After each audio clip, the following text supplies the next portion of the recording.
Hi, I'm Andrea. I'm the creator of Cooking for Life, an online cooking course for busy people. Today I'll be demonstrating how to make chicken stock in a pressure cooker.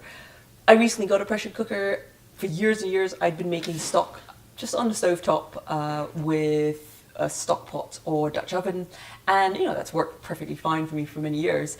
But recently I got an Instant Pot, which has a pressure cooker function on it, and I discovered that it's a nice convenient way of doing stock, so that's what I'm going to demonstrate to you today. The other benefit of having a electric one instead of a stovetop is that whilst the stock is brewing, I can get on with other things because it's much quicker using the pressure cooker anyway. So you can do fresh stock and get on with some of the meal preparation on the stove, and then you can bring everything together at the same time. So hope you find this video useful. Let's crack on with the cooking. So my approach to stock making is to keep it as relaxed as possible. And you're speaking to someone who gets out the scales and measures everything to the last gram when baking. It's because I like the consistency there. And even with some of the recipes that I make, I do get out my measuring spoons, and I like having, the quality kept up. And you do notice a difference if something is different. But with stocks, what I found is that, yes, if you are working in a rigorous environment, a good restaurant, you might want to keep the consistency as even as possible. Or if you're, making a product in a factory or something. But really, how much celery or onions or the proportions, unless you go wild with them, it's really not worth worrying about. So look at what's in your cupboard, see if you can throw something in, and that's generally how I do it. So what do we start with?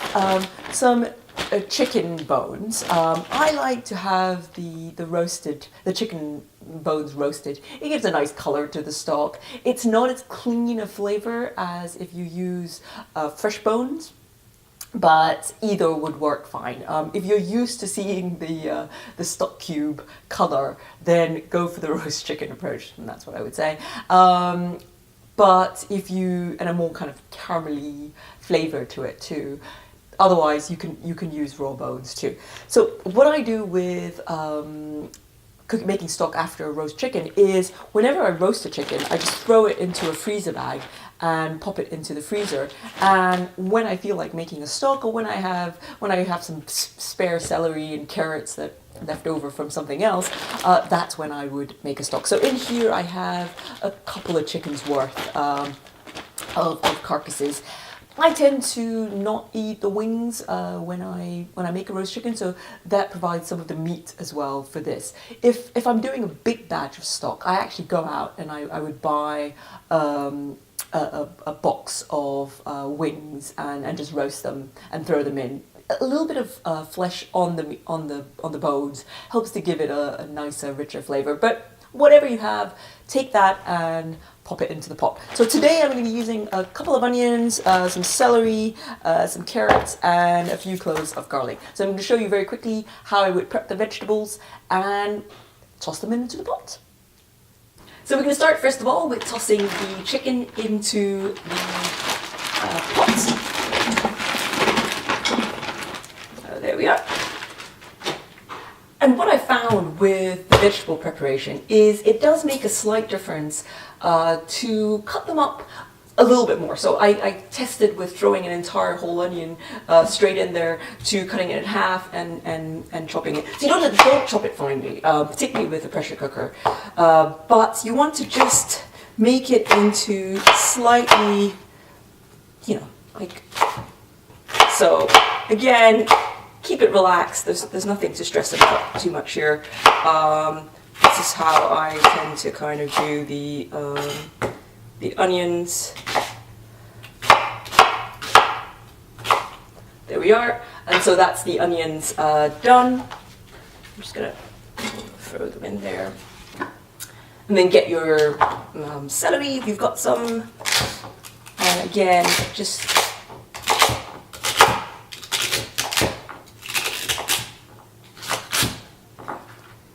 a good old chop. I've washed all of these vegetables already, so they're ready to go into the pot. And with carrots, I don't bother peeling them. I just give them a nice good old wash and they're ready to go. And again, just roughly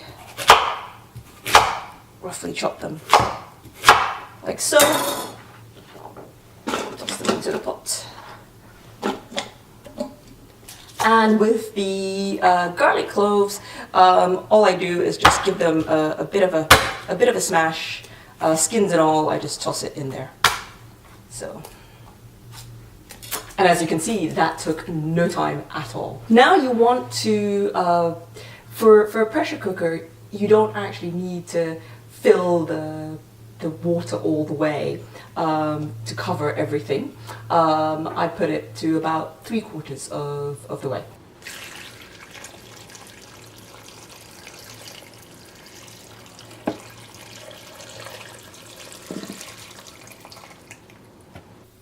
Right, once everything is in the pot, turn it on. And then set it to whatever settings that you have. I'm going to put it on for half an hour to pressure cook. So,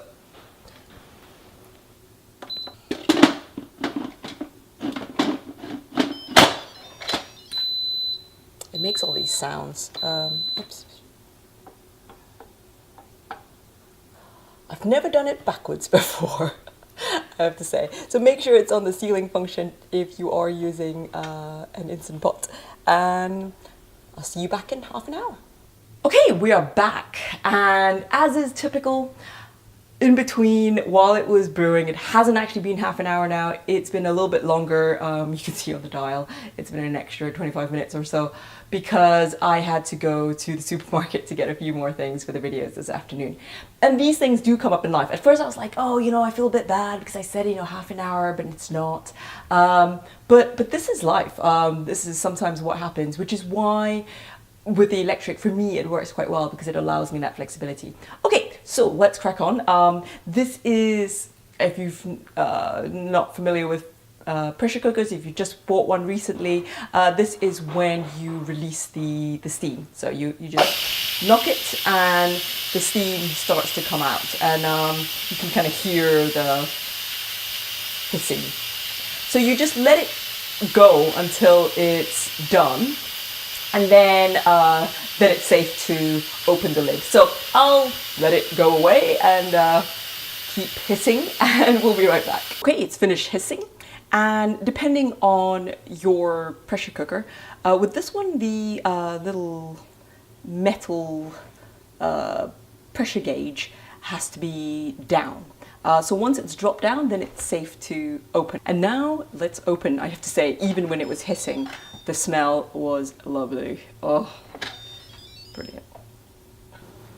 So the next step is to get the stock into a strainer. If you've got a colander, that's even better. I don't have my colander here with me today. Just an ordinary sieve will do as well. So we want to just take out the larger bits first, and then we can pour the rest in. So, as you would.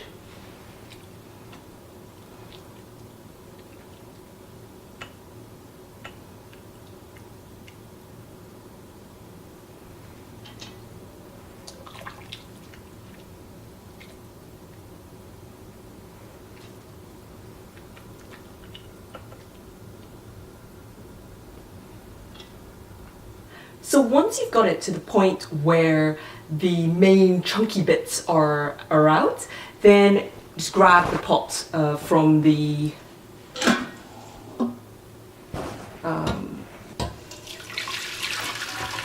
machine and strain the rest of the stock into, and use as wide a receptacle as possible if you can. Find the largemouth pot. And that's it, really.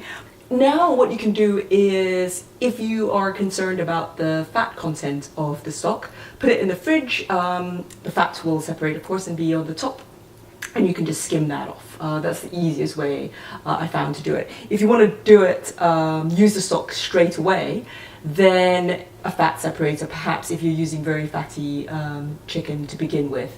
If not, this is it. So if you need the stock for another time, then just grab yourself one of these freezer bags. And this is the important bit, have a pot that you can put the bag into. And, you know, of course the size of the bag depends on how much you think you're going to be needing the next time. So I'm just going to demonstrate with this one. So get your bag firmly in there, and then the next bit is pretty self-explanatory. You just... And the beauty is, if you miss a little bit, it just gets stored in the pot there, and you won't run into a huge mess. So once you've got the desired amount in the bag, then what you want to do is, you don't want to fill it all the way to the top, and I'm going to show you why. I'm going to demonstrate this more exaggerated, but you'll understand when you see it in a moment. You want to squeeze as much of the air out as possible, and then close it, so that when you lay it flat, you're going to try and get some of that air bubble out.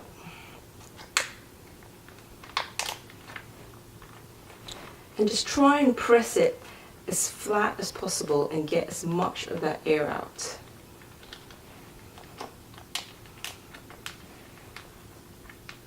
Like so. It's going to be a little bit, but that's fine.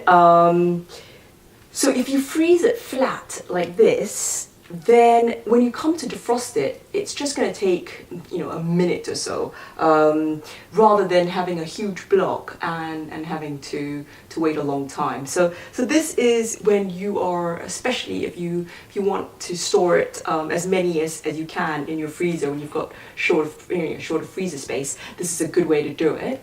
And the other thing, of course, is if you, like me, don't necessarily plan the whole week ahead and you don't know what you're going to be cooking that night. This is really, really easy because you pull it out of the freezer and it's ready to go, very, very quickly. You can just pour some hot water over the closed bag, and that will help soften the stock enough for you to kind of use your hands to ruffle it up and then get it out of the bag. So I'll demonstrate that, no doubt, at some point when I'm making a recipe. So I hope the whole thing has been useful, and